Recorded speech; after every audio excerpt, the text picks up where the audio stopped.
En fait, en votant pour LFI, vous avez renforcé le système que vous prétendez combattre. Son nom est Asselino, pas Filippo. Il parle aux riches et aux prolos. Son souhait est de retrouver la franc. La famille, vous l'avez compris. Aujourd'hui, c'est Asselino. Le boss, El Jefe, El Capitano. Il a fait une réaction sur LFI. Donc, aujourd'hui, réaction sur Asselino qui fait une réaction à LFI.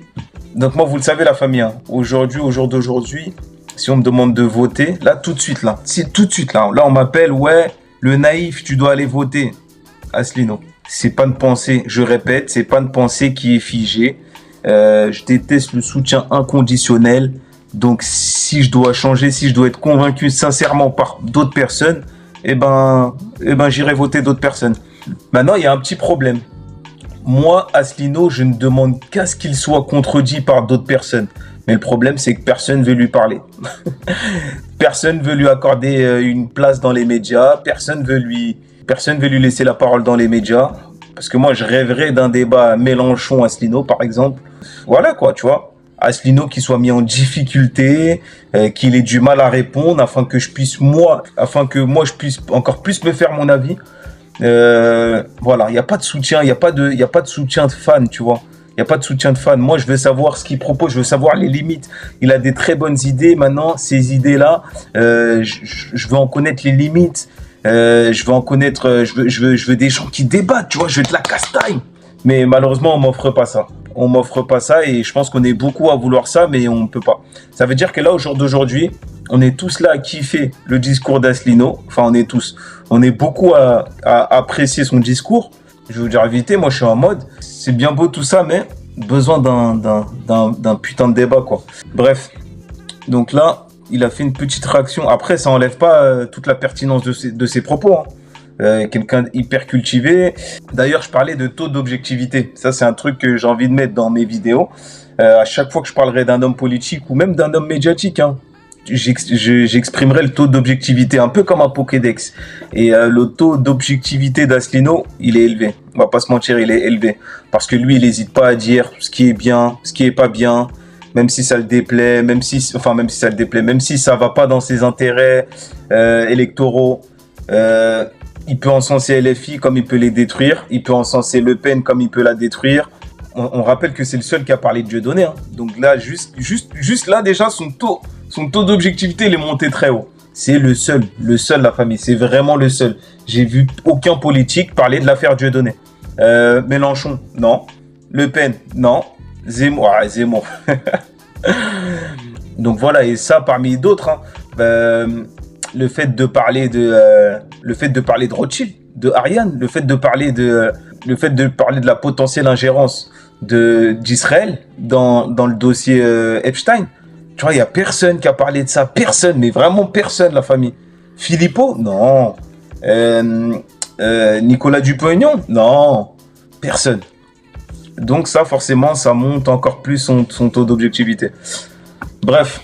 Quentin, qui était un militant de Némésis, il avait le droit, hein, il a le droit quand même de défendre l'identité. Et dans cette vidéo, pareil, hein, dans cette vidéo, il a tapé sur Némésis.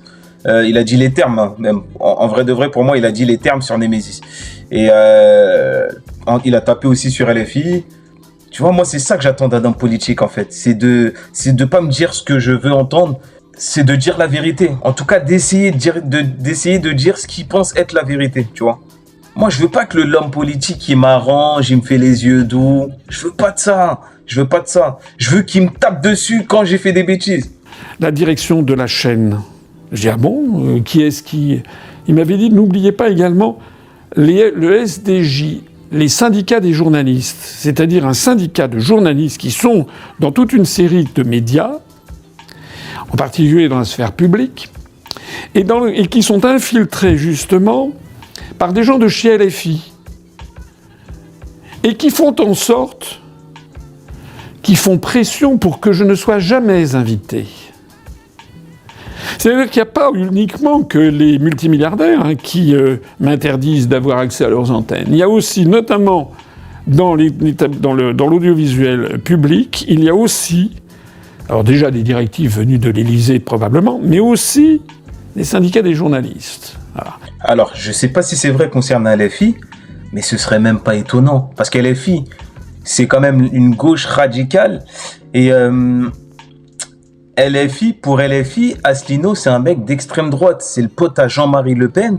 Donc c'est un raciste, c'est un racelard, Et donc c'est pour ça que ça m'étonnerait pas que LFI ait pu dire ça ou ait pu par derrière dire ça à d'autres gens qui auraient pu transmettre ce message, ça m'étonnerait pas. Après bon voilà, il n'y a pas de preuves, hein. Là c'est que les dires de monsieur Asselineau, donc il n'y a pas de preuves, mais ça m'étonne vraiment pas. D'ailleurs toute la gauche, hein, en vrai de vrai, toute la gauche, ça m'étonne pas qu'elle pense ça. C'est-à-dire le jeu joué par tout ça est très trouble. D'ailleurs, est-ce que j'ai besoin de rappeler ici que la France insoumise, en l'an 2002 ou 2003, avait traité de maréchalistes, c'est-à-dire de pétainistes, ceux qui, comme moi, voulaient sortir de l'euro. Monsieur Mélenchon avait traité de maréchalistes, c'est-à-dire de pétainistes, ceux qui voulaient sortir de l'euro. Est-ce que j'ai rêvé? Monsieur Mélenchon refuse de sortir de l'Union européenne. Et il explique qu'on désobéira au traité. J'ai déjà eu l'occasion, Madame Knafo s'est mise sur le même credo d'ailleurs. Bon, j'ai déjà dit qu'on ne peut pas désobéir au traité, que c'est délirant à tous les égards. C'est une réaction de malfrat d'abord, premièrement. C'est une réaction de quelqu'un qui bafoue les lois de la République. J'ai déjà expliqué que l'article 5 de la Constitution française fait obligation au président de la République, les 3 pouvoirs du président de la République, 3 pouvoirs les plus éminents, c'est qu'il est le garant de la souveraineté nationale, de l'indépendance nationale, il est le garant de l'intégrité du territoire et il est le garant du respect des traités. Et par ailleurs, j'ai déjà eu expliqué 50 fois ce qui se passerait si on ne respectait pas les traités. Si on commençait à désobéir, on aurait des quantités de mesures de rétorsion qui seraient prises soit par la Banque Centrale Européenne, par la Cour de justice de l'Union Européenne, saisie obligatoirement par la Commission. Mais M. Mélenchon, depuis qu'il existe en fait, il bloque la réflexion sur la sortie de l'Union européenne. Et là, vraiment, je m'adresse ici à tous les électeurs pas du Rassemblement national, qui fait d'ailleurs un peu la même chose de l'autre côté droit, mais à tous les électeurs de chez Mélenchon, à tous les gens qui m'écoutent. Si vous y réfléchissez bien, au bout du compte, vous savez, c'était Confucius qui disait « écoutez les paroles, mais observez les actes ». Si vous y réfléchissez bien, au bout du compte, Mélenchon fait comme tous les autres, il entretient les Français, et notamment les plus modestes d'entre eux, ceux qui lui font confiance, les catégories populaires, les catégories modestes de la population, il les entretient dans le mythe que l'on peut très bien rester dans l'Union européenne et qu'on changera l'Europe. Voilà le rôle joué par Mélenchon.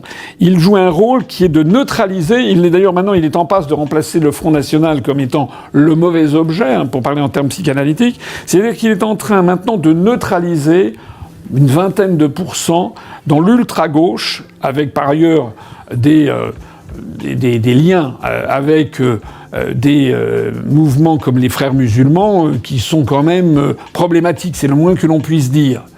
Mais M. Mélenchon Bon, sur les liens des Frères musulmans, non, ça je suis pas forcément d'accord. Bon, après ça c'est un autre débat, mais je pense que ça c'est un fantasme des médias dans lequel monsieur Asselineau vient de sauter dedans, mais je pense pas que LFI entretient des liens directement comme ça avec les Frères musulmans. C'est pas comme ça en tout cas, pas de cette manière-là. Et de toute façon, les médias, il suffit juste que Rima Hassan a fait la bise à un arabe du Moyen-Orient.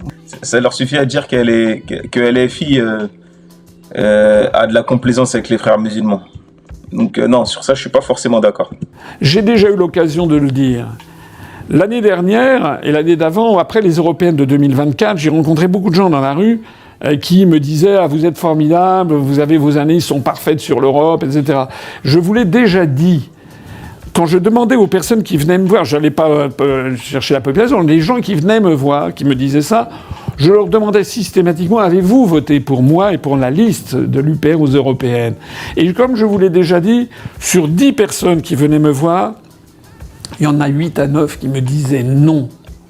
Et je leur demandais « Mais pourquoi vous n'avez pas voté pour moi ?» Et il y en avait à peu près un tiers qui disait « J'ai voté pour Manon Aubry ». Et j'ai dit « Pourquoi ?» La liste de LFI. Parce qu'elle est de gauche et j'ai toujours été de gauche et ma famille est de gauche. Et j'ai dit « Mais vous avez vu Manon Aubry quand elle a sauté au cou de von der Leyen, après von der Leyen avait été renommée ?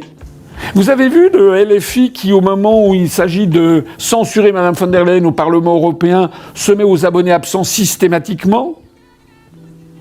Vous avez vu LFI qui ne dit jamais qu'il faut sortir de l'Union européenne ? Et pourtant, c'est marrant parce qu'on est...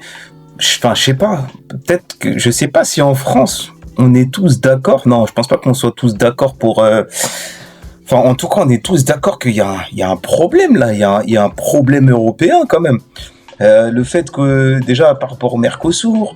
Enfin, il y a plusieurs problèmes, j'ai l'impression, qui se sont accumulés. Donc, en vérité, entre Français, là... Est-ce qu'on ne serait pas tous d'accord, pas pour sortir de l'Union européenne, mais pour dire que la politique européenne actuelle est un problème ? Parce que je pense que l'immigration, les frontières, ça arrangerait beaucoup de personnes que les frontières soient gérées par la France elle-même. Il y a ça, il y a le Mercosur, les agriculteurs, il y a le fait de donner un tas d'argent à un tas de pays comme l'Ukraine ou autre. Enfin, je sais pas. J'ai l'impression qu'on est tous d'accord pour ça. Mais quand il s'agit de quitter l'Union européenne, là, il n'y a plus personne. À part Asselineau et d'autres, mais je sais pas, c'est bizarre. Pareil, la neutralité des médias, enfin... Donc finalement, ça a servi à quoi ? Et pareil, Mélenchon... donc Mélenchon, je crois que lui, il veut quitter l'OTAN, mais pas l'Union européenne.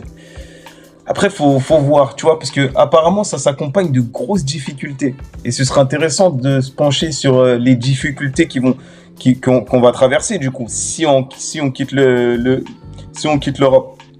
On va avoir un tas de difficultés, la remise du franc, toutes les répercussions, combien d'années ça va durer, 10, 15 ans, 20 ans, je sais pas, toute une génération sacrifiée. C'est pour ça qu'on a besoin d'un débat, tu vois. J'ai besoin d'un débat. Moi, en tout cas, pour pouvoir... Ce qui est sûr, c'est que je peux pas voter contre des gens du système, enfin des gens que j'estime dans le système, mais j'ai quand même besoin d'entendre Asselineau en débat avec des gens. En fait, en votant pour LFI, vous avez renforcé le système que vous prétendez combattre. C'est aussi l'impression que j'ai. Mais en fait, le problème, c'est que là, monsieur Asselineau, tu peux pas enlever vous pouvez pas enlever à un tas de Français la satisfaction, malgré ce que vous dites, hein. Ils ont quand même la satisfaction d'avoir fait le bon choix. Par exemple, je sais pas moi, banlieue populaire qui va voter Mélenchon, ils seront quand même très satisfaits, quoi que vous disiez, ils seront quand même hyper satisfaits. Peut-être parce que ils vont pas se taper les 2 heures de vidéo aussi, les 2 heures de vidéo par semaine que vous faites. Enfin, je sais pas, mais c'est hyper dur de. Ah oui, il y a aussi le fait que il y a aussi la qualification systématique d'extrême droite sur Asselineau. Ça veut dire que il est étiqueté aussi. Enfin, c'est très très compliqué en fait. Et les gens seront quand même satisfaits de voter Mélenchon de la même manière qu'ils seront satisfaits de voter Marine Le Pen. Et quand bien même ils s'enfonceraient dans les dérives européennes, j'ai l'impression qu'ils seront quand même satisfaits. Je sais pas ce sera quoi le signal d'alarme qui va faire que ah ouais merde, on aurait dû voter tous Asselineau. Je sais pas c'est quoi honnêtement. Et d'ailleurs pareil, Asselineau, Juan Branco, apparemment il y a des différences. J'aimerais bien savoir lesquelles. Donc un débat ce serait pas mal aussi entre les deux. Ici à tout ce que je viens de vous dire, c'est très important, hein. C'est très très important si vous voulez vraiment comprendre la politique française, c'est que les partis politiques qui sont médiatisés devant vous, que ce soit le RN, que ce soit Reconquête, que ce soit évidemment tous les autres, mais que ce soit LFI, sont des partis qui, à partir du moment où ils sont médiatisés, c'est bien qu'ils servent le système. C'est vrai que certains ont pu dire par le passé que Mélenchon, c'est juste l'opposition contrôlée. Après, moi, l'affaire Dieudonné me l'a confirmé, même si j'en suis pas sûr à 100%, mais le fait que personne s'exprime sur ça, pour moi, c'est très très grave. C'est très très grave. Personne s'est exprimé sur Ariane, Dieudo, Valls, ça révèle des choses. par leurs outrances, par la valorisation du clivage droite-gauche. J'ai déjà expliqué, et je le réexplique, et ça sera mon dernier mot, que le référendum de 2005 a montré que la seule possibilité pour les Français de sortir de ce traquenard, de ce piège qui est en train de détruire la France, c'est de faire une grande alliance de rassemblement des Français au-dessus du clivage droite-gauche. Parce que les 55% de non en mai 2005, le 29 mai 2005, il y en avait 30% qui venaient de la droite et de l'extrême droite, 25% qui venaient de la gauche et de l'extrême gauche. Ah, par contre, ça, clivage droite-gauche, se dresser au-dessus de ça, c'est pas moi qui va pas être d'accord. Leur parti de merde, là, les gauches, les droites, les postures, les ci, les ça. Ah non, moi je suis pas dedans. Donc sur ça, c'est pas moi qui va dire non. Parce qu'en fait, on est tellement enfermé. Parce qu'en fait, on est enfermé dans des cases, tu vois. Celui qui est de gauche, il est antiraciste, il est je sais pas quoi, il combat pour la Palestine. Celui qui est de droite, il va soutenir Israël. Il va peut-être être un racelard et compagnie. Et ça nous occupe. Ça nous occupe. Là, actuellement, il y a l'affaire Quentin. Enfin, en soi, l'affaire Quentin, c'est encore une suite de ça. On est encore dans du gauche contre droite, même si là, c'est la droite qui est en train de gagner le combat, vu que les filles sont lynchées sur la place médiatique. Voilà. On est dans la continuité de ça, tu vois. Et c'était le cas même avant l'affaire Quentin. C'est des combats de gauche à droite, nanani. En fait, t'as l'impression qu'on n'avance pas, tu vois. Et c'est pour ça que j'aime bien Asselineau, parce que lui, en se dressant au-dessus de tout ça, il dit les frères, il dit les mecs, arrêtez de perdre votre temps avec les clivages et venez, on cherche vraiment le bien des Français, tu vois. C'est ça que c'est l'impression que j'ai en écoutant. C'est parce qu'il y a eu cette fongibilité, comme disent les spécialistes, c'est-à-dire ce mélange des électorats, parce que quand on vote non, on ne sait pas qui a voté, c'est ça qui a permis qu'il y ait une majorité de non. C'est ça que veut rééditer l'UPR. Et M. Mélenchon, en attirant à lui peut-être 20% de l'électorat, empêche que la France sorte de l'Union européenne, et donc il joue le jeu du système. Bref, la famille, pas besoin de lire les commentaires, hein. C'est que du lourd. Je te laisse laisser ton avis, dis-moi ce que t'en penses, sans insulte, et c'est carré, hein.